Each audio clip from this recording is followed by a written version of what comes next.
Hearts Birth by Sleep came out in 2010 for the PSP, and everyone was like, this isn't Kingdom Hearts 3, but okay. Now, since there were no other Kingdom Hearts games released on the PSP, people were kind of peeved, since they already had to get a Game Boy, a DS, PS2, Virtual Boy, Atari Jaguar, Philips CDI, vending machine, and Etch-a-Sketch to play the other titles. Okay, that may have been a slight exaggeration, but it was kind of annoying that the franchise had been spread out over so many platforms. I mean, the only reason why I bought a PSP was to play Birth by Sleep when it came out. And while I love this game, I had such a bittersweet experience knowing that this game really cost me $200 some.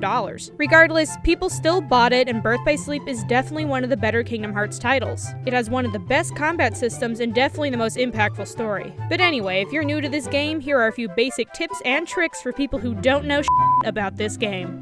So the game takes place 10 years before the original Kingdom Hearts, and this time around you play as 3 young Keyblade wielders, Terra, Aqua, and Ven. Now you play as one character all the way through for each storyline, and while you all visit the same worlds, the storylines differ greatly so things don't get boring. Your job is to fight the unversed, the things that look like the Heartless but aren't. Also, this is a big heads up.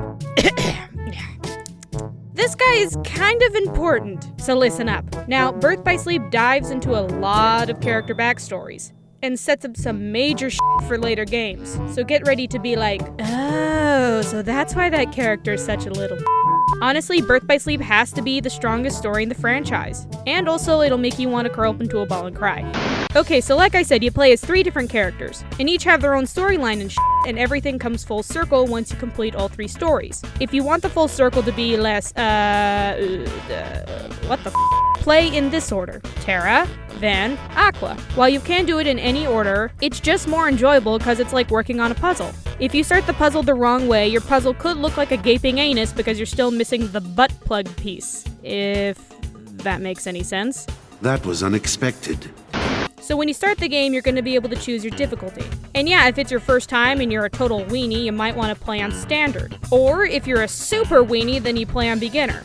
But just bite the bullet and play on proud. Stop your whining, Kingdom Hearts is not that hard, you might just have to grind a little bit. If you beat all 3 stories on proud or higher, you can unlock the secret episode. And if you want the full picture, and why wouldn't you, Kingdom Hearts is great, then you need to unlock this thing.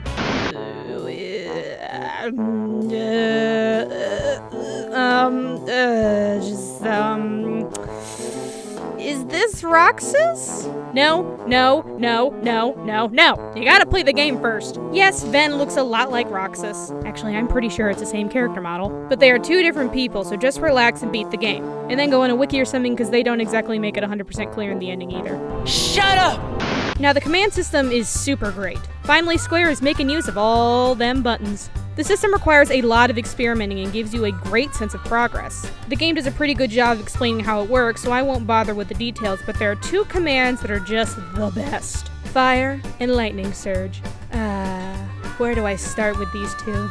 They were there when no one else was loaded. So quick, but so tough. My heart will forever belong to these beauties. But for reals though, they are the best commands, especially for bosses. The combinations are on the internet somewhere, so have fun melding, you crazy kids. I'm not super sure why there aren't any NPCs in this game. I mean, there are normal characters, but certain scenes are really awkward. Because they mention people, but there aren't any people. The guests were just starting to enjoy themselves.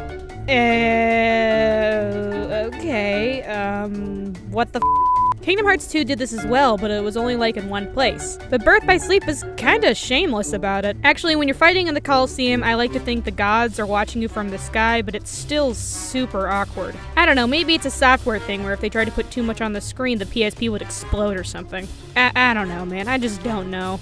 So you get these things called D-Lings, which is a fancy term for summoning. And while they switch up the combat and have a bunch of special moves, I've never really used them.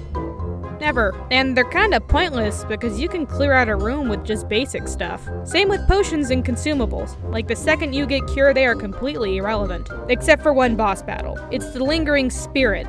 You'll need to use items to heal, because if you have a cure command, that little wife can heal himself, and Lord Almighty, you do not want that. That little is hard enough. Speaking of secret bosses, while Terra can pack a punch, he is a slow motherfucker. And the secret bosses are fast as hell, so if you have any interest in fighting them, spend most of your time leveling up Aqua or Ven. Cause for whatever reason, Terra and his parachute pants can't deal. How can this be? Now, while Kingdom Hearts Birth by Sleep is considered a spin-off game, in retrospect, it really isn't. It's got the deepest combat, and the story adds another layer to the mindf that is the Kingdom Hearts narrative. But since it is the first game, chronologically speaking, it can really be enjoyed without knowing all the extra crap from the other games. And I hope this Basics Beginner's Guide makes your gaming experience a little better. So please rate, comment, and subscribe, and I hope you have a fantastic day.